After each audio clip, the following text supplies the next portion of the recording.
Video உங்களுக்கு பிடிச்சிருந்தா like பண்ணுங்க, ஷேர் பண்ணுங்க, கமெண்ட் பண்ணுங்க. மறக்காம கோகிலா கிச்சனுக்கு சப்ஸ்கிரைப் பண்ணுங்க. தேங்க்யூ, வணக்கம்.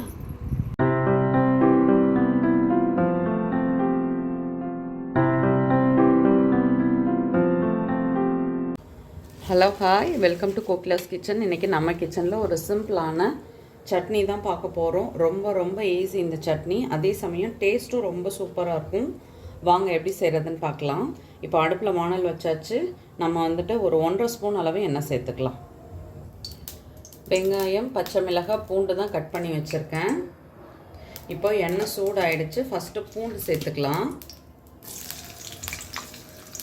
அடுத்து பச்சை மிளகாய்.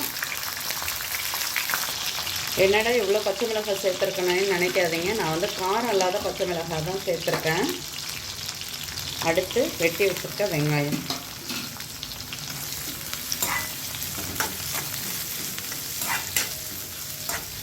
இதை இப்போ நல்லா வதக்கி எடுத்துக்கலாம். இது கூடவே நம்ம உப்பு சேர்த்துக்கலாம்.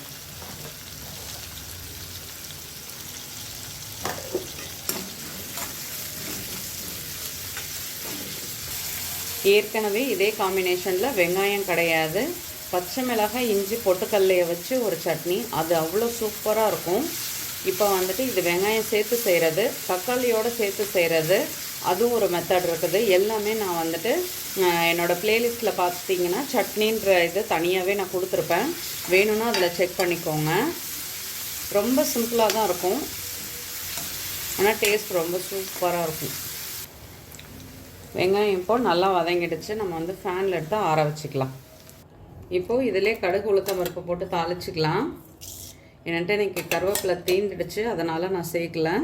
இப்போ உளுந்தும் கடுகு மட்டும்தான் சேர்த்து நான் தாளிப்பு போடுறேன். கடுகு இப்போ நல்லா பொரிஞ்சிடுச்சு, ஆஃப் பண்ணிடலாம்.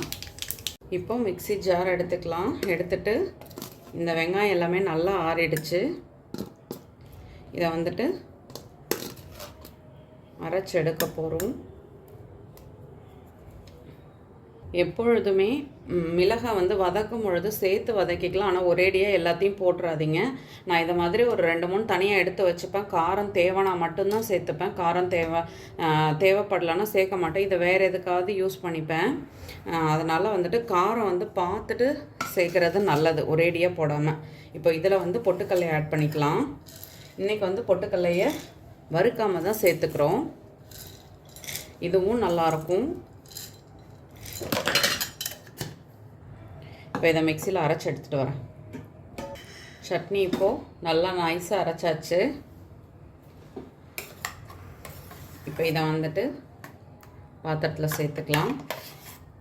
ஆக்சுவலாக இதை தண்ணியாக தான் இருக்கணும். இப்போது நம்ம தாளிப்பு எடுத்து இதில் சேர்த்துக்கலாம்.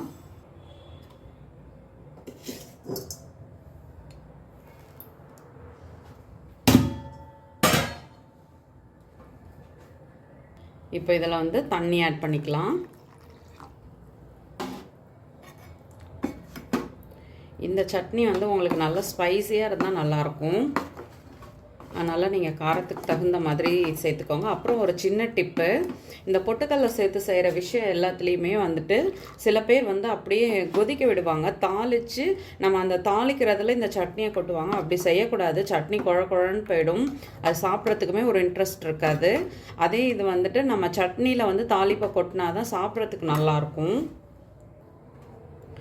பாருங்கள், இப்போ நல்லா லிக்விட் ஆக்கியாச்சு சட்னியை. சூப்பராக நம்மளோட தண்ணி சட்னி ரெடி ஆகிடுச்சு. நீங்களும் வீட்டில் ட்ரை பண்ணி பாருங்கள். பிடிச்சிருந்துச்சுன்னா மறக்காமல் ஃப்ரெண்ட்ஸ் அண்ட் ஃபேமிலிக்கு ஷேர் பண்ணுங்கள். ஷேர் பண்ணுறதோடு மட்டும் இல்லாமல் வீடியோ பிடிச்சா லைக் பண்ண மறந்துடாதீங்க.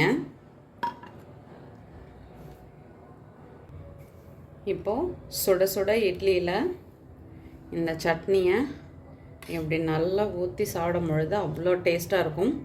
ட்ரை பண்ணுங்கள், கண்டிப்பாக உங்களுக்கு பிடிக்கும்.